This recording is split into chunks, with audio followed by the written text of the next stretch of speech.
मोदी जी के 9 साल की कार्यकाल में कई बार विपक्ष ने तीसरा मोर्चा बनाने की कोशिश की, लेकिन हमेशा नाकामयाब रही।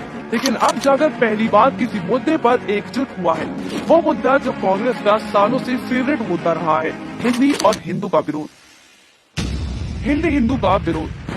जब भी हिंदी को वैकल्पिक भाषा के रूप में प्रयोग करने की बात आती है, तब ममता बनर्जी, असदुद्दीन ओवैसी और स्टालिन जैसे लोग बार बार इस पर उंगली उठाते हैं। जबकि हिंदी 22 भाषाओं में से एक आधिकारिक भाषा है, इसे राष्ट्रीय भाषा बनाने की बात नहीं हो रही है।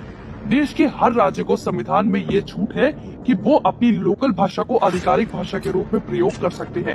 आधिकारिक भाषा और राष्ट्रीय भाषा में फर्क होता है, लेकिन ये लोग लोगों को ये बोलकर गुमराह करते हैं कि उनके ऊपर हिंदी को राष्ट्रीय भाषा के रूप में थोपा जा रहा है। ताज्जुब तो तब हुआ जब जिन नेताओं की पूरी राजनीति ही हिंदी बोलने वाले राज्यों में चलती है, उन्होंने भी इनके विरोध पर चुप्पी साध ली। आखिर क्यों?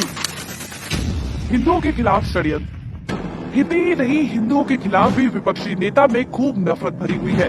खास वोट बैंक की राजनीति करने वाले ये नेता हिंदू त्योहार आते ही उस पर बैन लगाने के बहाने खोजने लग जाते हैं।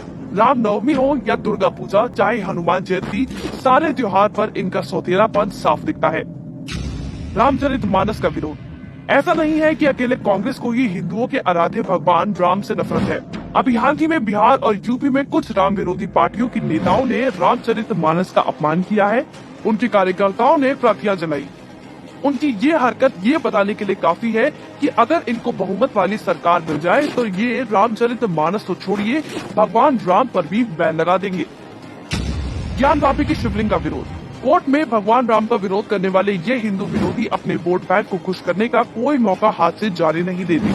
तभी तो महादेव की काशी में महादेव की शिवलिंग को उनके मंदिर को मानने से इनकार कर देते हैं और आक्रमणकारी आक्रांताओं के द्वारा तोड़े और लूटे गए मंदिरों के इतिहास को झूठा साबित करने में लग जाते हैं।